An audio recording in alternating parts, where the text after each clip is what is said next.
एक रात करीब 2 बजे मेरे बेटे के कमरे से चीखने की आवाज़ आने लगी। यह चीखें मेरी बहू की थी। मैंने थोड़ी देर तक सुना, फिर वो चीखना बंद हो गया।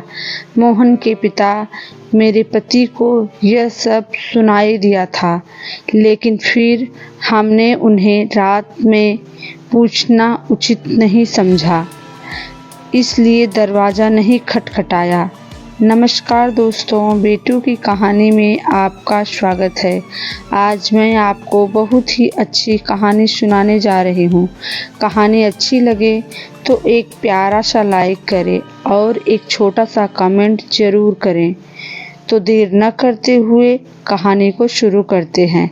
मेरे बेटे की शादी मैंने मुश्किल से की। वो एक लड़की से प्यार करता था, लेकिन मैं नहीं चाहती थी कि उसकी शादी उसी से हो। मैंने उसे बहुत समझाया और उसकी शादी गांव की एक सीधी साधी लड़की से करवा दी। लड़की का नाम किरण है। मुझे पता था कि वो लड़की मेरे बेटे और इस घर के लिए बहुत अच्छी है, इसलिए मैंने उस लड़की से शादी मेरे बेटे से करवा दी। किरण हमारे घर में आई। लड़की घरेलू थी, बड़ों का सम्मान और घर का सारा काम करती थी।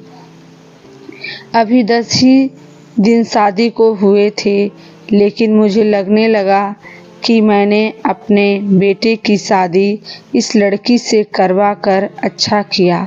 मेरा बेटा मोहन भी खुश ही लग रहा था, लेकिन उस रात के बाद मेरी यह सोच बदल गई। एक रात करीब 2 बजे मेरे बेटे के कमरे से चीखने की आवाज़ आने लगी। यह चीखें मेरी बहू की थी। मैंने थोड़ी देर तक सुना, फिर वो चीखना बंद हो गया। मोहन के पिता मेरे पति को यह सब सुनाई दिया था, लेकिन फिर हमने उन्हें रात में पूछना उचित नहीं समझा, इसलिए दरवाज़ा नहीं खटखटाया। सुबह मेरी बेटी भी बोल रही थी कि मम्मी, रात को कौन चीख रहा था। मैंने उसकी बात काट दी, कहा कि कोई नहीं, शायद कोई बाहर से चीख रहा था। इस रात वो आवाज़ करीब 10 मिनट तक चली। मेरी बेटी उठ गई और उसने हमारे कमरे का दरवाज़ा बजाया। मैंने दरवाज़ा खोला, देखा तो वो बहुत डरी हुई थी। बोली, मम्मी यह क्या है? भाभी रोज़ रात को रोती और चीखती क्यों है? क्या होता है कमरे के अंदर? चलो अभी दरवाज़ा खुलवाते हैं। मैं दरवाजे के पास जाने लगी तो मेरे पति ने मुझे रोक लिया। कहा कि रुको, अभी बात मत करो, कल सुबह दोनों से बात करते हैं। उस रात को मेरा सोना मुश्किल हो गया था। सुबह मेरी बहू जल्दी उठकर घर के काम में लग गई। मैं सुबह अपने बेटे के कमरे में गई। उससे पूछा, क्या बात है? रात को बहू रोती क्यों है? उसका चेहरा पूरा उतरा हुआ था। बोला, कुछ नहीं। उसकी बातों से और आँखों से साफ दिखाई दे रहा था कि वो कुछ छिपा रहा है। उन्होंने भी उससे पूछा, लेकिन वो कुछ नहीं बोलकर घर से बाहर चला गया। मैंने मेरी बहू से पूछा, वो कुछ काम कर रही थी। उसको देखकर ही ऐसा लग रहा था कि जैसे रात में ठीक से सोई नहीं है। आंखें साफ बता रही थी। मैंने उसे पूछा, क्या हुआ? तुम रात को रो क्यों रही थी? वो बोली, रो रही थी? कब? नहीं तो मैं तो सो रही थी और मुझे तो कोई आवाज़ नहीं आई। आप क्या बात कर रही हैं? उस कमरे में ऐसा क्या हो रहा था? यह बात या तो मेरी बहू जानती थी या बेटा, लेकिन दोनों ही कुछ नहीं बता रहे थे। पर दोनों के चेहरे से साफ पता चल रहा था कि कुछ है जो यह दोनों छिपा रहे हैं, लेकिन क्या? अब जब भी रात आती मुझे नींद ही नहीं आती, क्योंकि आधी रात को फिर वही होता। बहू जोर से चीखती और रोती। मेरे मन में कई सवाल थे, क्या होता है उस कमरे में।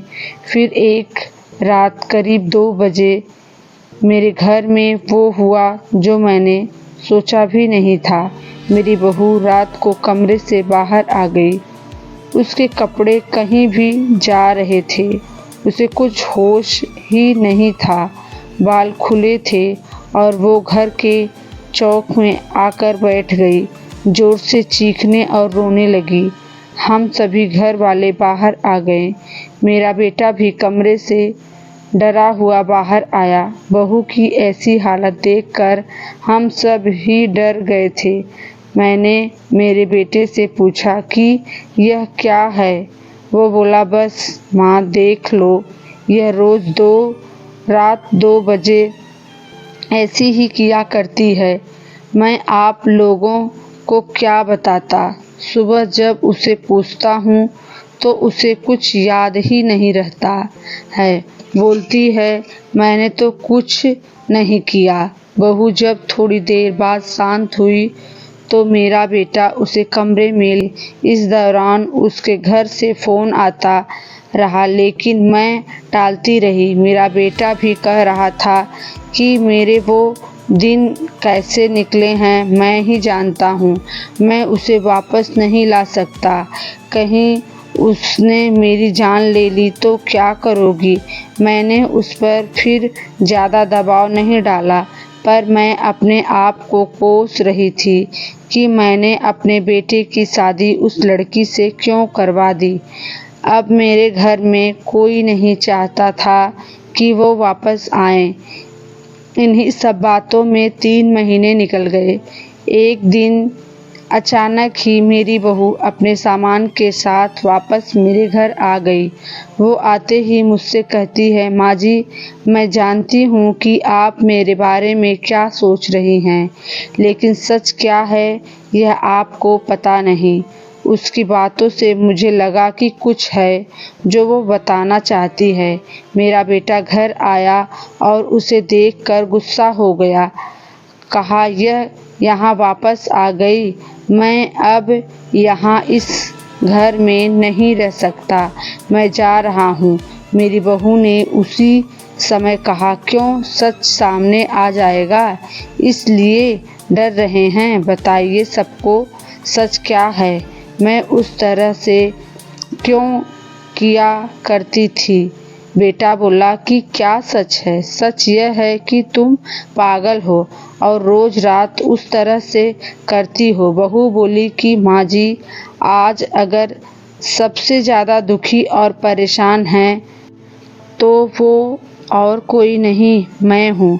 मैंने अपने पति की बात मानी, उन पर विश्वास किया। मैंने कहा, तुम क्या कहना चाहती हो। फिर मेरी बहू ने जो बताया उसे सुनकर मेरे पैरों तले ज़मीन खिसक गई। वो बोली कि आपके बेटे ने मुझे पहली रात से यह नाटक करने को कहा था, लेकिन मैंने नहीं माना। वो कहते हैं कि हम दोनों अलग बड़े शहर में जाकर रहेंगे। उनको कहा, अगर ऐसे मेरे घर वाले मुझे नहीं छोड़ेंगे, लेकिन तुम इस तरह का नाटक करोगी तो वो डर जाएंगे और फिर हम अलग रहेंगे। पहले मैंने बोला कि यहाँ सबके साथ अच्छा है, लेकिन फिर जब वो मुझसे बात नहीं करते थे तो मुझे उनकी बात माननी पड़ी। और फिर मैंने जब सब नाटक किया तो उन्होंने मुझे घर छोड़ दिया। मुझे आप सभी की नज़रों में पागल और न जाने क्या साबित कर दिया। उसके बाद मेरा फ़ोन भी नहीं उठा रहे। मैं उनका वहाँ मेरे घर इंतज़ार कर रही, लेकिन वो नहीं आए। मैं समझ गई कि उन्होंने मुझे बेवकूफ़ बनाया है, मुझसे झूठ बोला है। यह मुझे अपनी ज़िंदगी से भगाना चाहते थे। मैं इस बात को समझ गई। अब मैं खुद ही इनसे दूर चली जाऊंगी, लेकिन मैं चाहती थी कि सच आप सभी के सामने आ जाए। मुझे बहू की बातों पर पूरा विश्वास हो गया था। मेरा बेटा बोला, तुम्हें इसे रखना है तो रखो, मेरी शादी तुमने उससे नहीं होने दी जिसे मैं चाहता था, और इस गांव की लड़की से करवा दी। मैं चाहता था कि यह भी यहाँ से चली जाए। तुम परेशान हो, सोचो कि यह मैंने क्या किया। अब भी मैं इसे अपनी पत्नी नहीं मानता। मैंने मेरे बेटे को कहा कि बेटा, तुझे इस घर में रहना है या नहीं, इसका फैसला तू कर ले। मेरी बहू इस घर में ही रहेगी, और जो इसे इसका हक और इज्जत नहीं देगा वो इस घर में नहीं रह सकता। तू इस तरह की साजिश कर सकता है, वो भी सिर्फ अपनी माँ से बदला लेने के लिए। एक भोली लड़की को कुछ भी करने को कह सकता है, पर बेटा जरा तू सोच, तूने इसे जो करने को कहा इसने किया। अपने बारे में मैं और किसी के बारे में कुछ नहीं सोचा, सिर्फ तेरा सोचा। सोच, ऐसी पत्नी कहाँ मिलेगी। तू बहुत बड़ा अभागा है जो इस लड़की को छोड़ेगा। मैं बहुत खुश थी। मैंने अपने बेटे के लिए हीरा चुना था, लेकिन शायद मेरा बेटा ही उसके लायक नहीं था। मैंने मेरी बहू को प्यार से गले लगाया। मेरा बेटा भी कहीं नहीं गया। थोड़े समय तक जरूर नाराज रहा, लेकिन मुझे पता था कि उस लड़की से कोई प्यार किए बिना कैसे रह सकता था। आखिर धीरे धीरे सब ठीक हो गया। धन्यवाद।